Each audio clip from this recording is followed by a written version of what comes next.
4월 넷째 주 영상으로 만나는 더 페어 프리즘 시작합니다.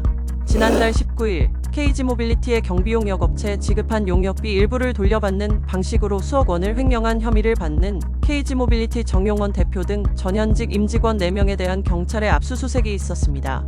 서울경찰청 반부패범죄수사대는 이 과정에서 상당한 물증을 확보하고 지난 5일 정 대표를 출국 금지했습니다. 수사당국이 상당한 혐의점을 포착한 만큼 수사에도 속도가 붙을 거란 전망이 일고 있습니다.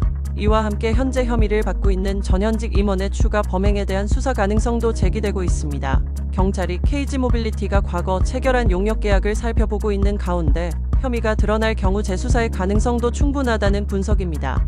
KG모빌리티 관계자는 쌍용자동차 시절 발생했던 몇몇 개인의 부정비리 사실에 대한 의혹으로 현재 KG모빌리티와는 직접적인 관련이 없다고 밝혔습니다. KG모빌리티는 다음 달 13일 임시주주총회를 열고 정용원 대표를 대신할 새로운 사내이사 선임안이 논의될 예정입니다.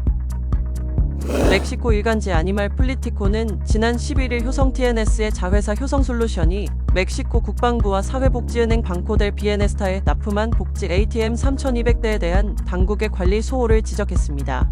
보도에 따르면 멕시코 연방감사기구 ASF는 멕시코 국방부와 사회복지은행이 효성솔루션으로부터 제공받은 ATM에 대해서 안전보안 검증을 실시하지 않았다고 문제 삼았습니다.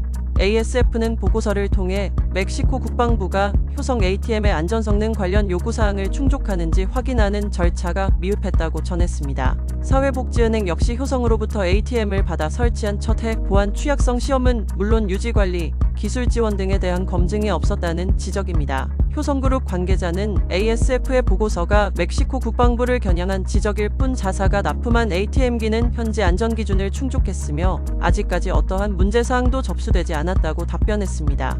효성이 야심차게 공을 들인 멕시코 ATM 사업에 영향이 있을지 우려스러운 상황입니다.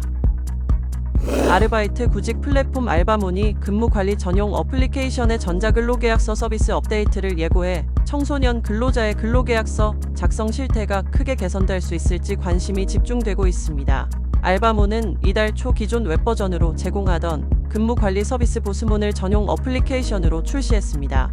해당 서비스는 사용자와 아르바이트생 간 근무 일정 관리, 급여 정산, 업무 요청 등을 제공합니다. 알바몬은 앱 내에서 전자근로계약서를 작성하는 기능을 추가할 계획도 밝혔습니다. 즉시 출력 가능한 형태의 전자문서로 작성과 보존이 용이하다는 점에서 근로계약서 작성률을 높일 수 있는 수단으로 주목받고 있습니다.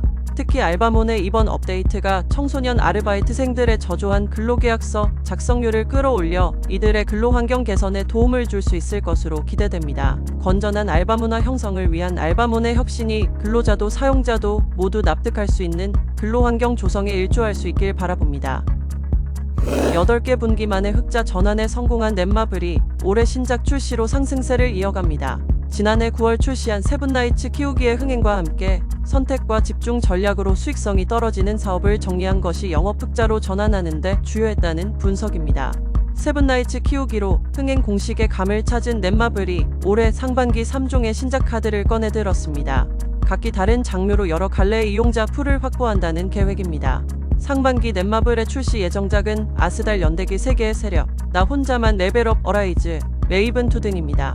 이 밖에 국내 캐주얼 보드게임을 대표하는 모두의 마블 후속작 모두의 마블2도 국내 출시를 앞두고 있습니다. 국내 모바일 게임 시장을 선도해온 넷마블이 이번 신작들을 통해 상승세를 이어갈 수 있을지 주목됩니다. 롯데웰푸드가 코코아 가격이 폭등함에 따라 일부 제품 가격을 올립니다. 변동된 가격은 5월 1일부터 유통 채널별로 순차 적용됩니다.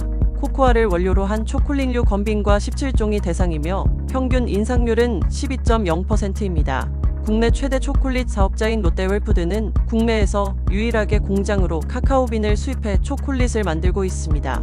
따라서 이번 카카오 가격 폭등과 관련해 제한적 가격 인상을 진행할 수밖에 없었다는 게 회사 측의 설명입니다.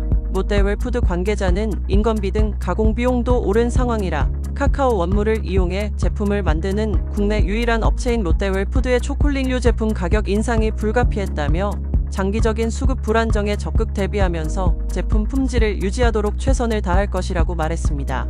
한편 롯데웰푸드는 공정 과정에서 배출되는 폐식용유를 바이오디젤로 재생산한 뒤 그룹 차원에서 재사용하기 위해 HD현대오일뱅크와 패자원 순환 협력을 체결했습니다. 지금까지 영상으로 만나는 더페어 프리즘이었습니다. 자세한 내용은 더페어 홈페이지를 확인하시기 바랍니다.